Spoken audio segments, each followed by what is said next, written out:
If you've seen some monorepos, maybe one like this with folders and config files everywhere, you might get the impression that they add a level of complexity to projects that probably just isn't worth it for you. But I use monorepos for just about everything by default, whether simple or complex. For example, I have this monorepo for all of my game projects, this one for all of my websites. I work with multiple different monorepos for open source work. I have monorepos for my own open source projects. I use them for my video animation projects and so on. There are a lot of different benefits to using a monorepo, but for me, the main reason I pretty much always use them by default is that I like the way it allows me to organize related applications and packages and easily share code. And I also like how easy it makes managing things like build pipelines and deploys.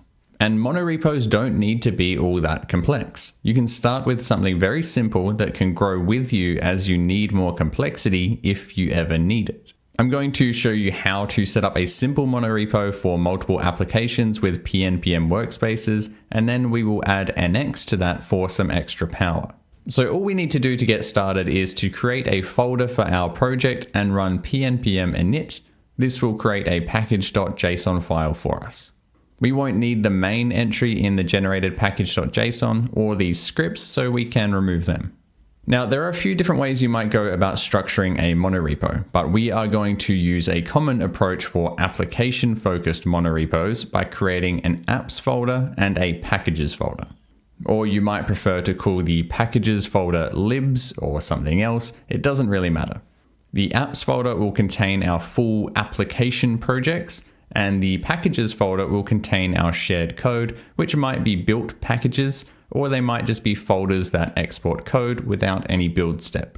Next up, we can set up our pnpm workspace.yaml file, which tells pnpm where to find the projects in our workspace.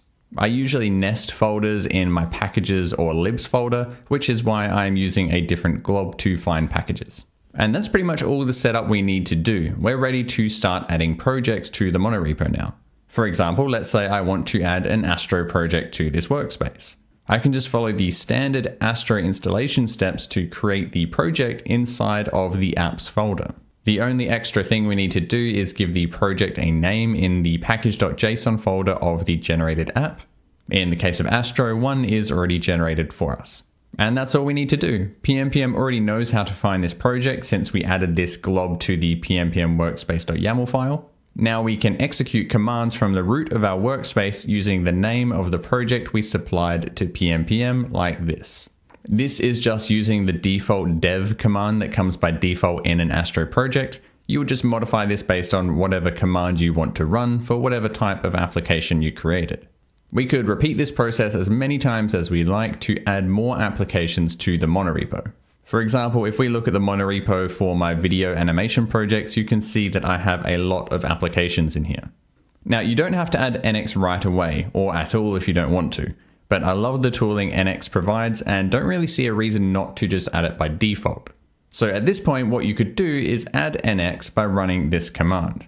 This will add it as a dev dependency at the root of the workspace. And now we can run the NX command for serving the application instead. If you want to configure caching for NX, all you need to do is specify the following in the package.json or project.json for the project. This defines which operations are cacheable, which are typically builds and also tests. That means that if you go to build one of your packages or anything that depends on that package being built is triggered, it will just use the cached version of that build if one is available, and if there have been no changes to that package or application. This saves the build having to be run again every time we trigger it, even if we don't really need to do that. As you can see, the first time I run these builds, it runs the normal build process, but the second time it just uses the result from the cache. If I then go and change some file in the project and try another build, the cache will be invalidated and the actual build will run again. I won't be getting into it here, but it is also possible to fine-tune this caching. For example, you might not want the cache to be invalidated for every single file change. The caching is cool, but what I really like about NX is the tooling around build pipelines and deploys. So let's take a look at the monorepo where I'm porting my sites over from SvelteKit to Astro and Angular. We're going to look at how I set up deploys to Netlify. NX will automatically infer targets for us. For example, we don't need to set up any custom configuration to trigger the dev or build targets for a project.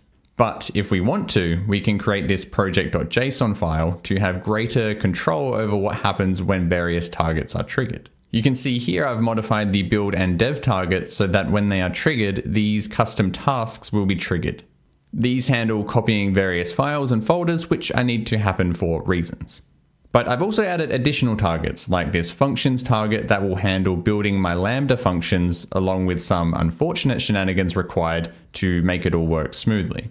The cool thing is that even though this is undeniably hacky and ugly, NX still provides the flexibility to run whatever commands you need in whatever way you need to run them, and in whatever order you need to run them. You can see we even have control over whether these commands are run in parallel or not, and in this case it is important that they are not run in parallel. Then I have this deploy target, which depends on build, so that means that whenever I trigger a deploy, it will automatically trigger a build first. And that's where caching comes into play. If there was already a completed build for whatever is being built, then there would be no need to run the build again, it would just use the cached version. Then, once the build is complete, it will trigger this command that deploys to Netlify. The last thing I'll show you is how I go about sharing code through shared libraries. You could create a proper package in here, for example by creating a folder and then running pnpm init to initialize the package. From there you could set up whatever build process you like. But if you just want to share code between apps, you can keep things a bit simpler. I commonly create libraries like shared UI and shared utils. So I could just create a folder structure like this, and then just create an index.ts file within it. This index.ts file can then export whatever I want to expose from this package. In order to be able to easily import code from these packages, we can set up a tsconfig.base.json file at the root of the workspace. And we can have our application and any other applications in the monorepo extend from that base tsconfig. Now I can just easily import code from this shared space. If I later wanted to turn this into a proper package that could be built, I could still just come into this folder and run pnpm init. I could then set up whatever configuration and build step is necessary for this package. To demonstrate this, I'm just using the TypeScript compiler to compile these files. To do that, I can install TypeScript as a dev dependency in the workspace root. Add a tsconfig.json file to the package so it knows how it should be compiled, and then I can add a build target in the package.json file to trigger the TypeScript compiler. You also need to make sure to set the main entry point of the package to the built output folder. Then to use the built output of that package in any of your applications, you can run this command. This just adds the local package to the application's dependencies. You can see here that it is using the package from the workspace, so we don't actually have to publish this package in order to be able to use it. We can change the version here to workspace star, so it always just uses whatever the latest version of this local package is. All we need to do now is change the name of the import where we are using it to utils, which is the name of the built package in our node modules folder, rather than the path name to the source code we set up manually before. So now it is going to be using the built output from that package rather than just importing the unbuilt code directly and incorporating it into its own build process.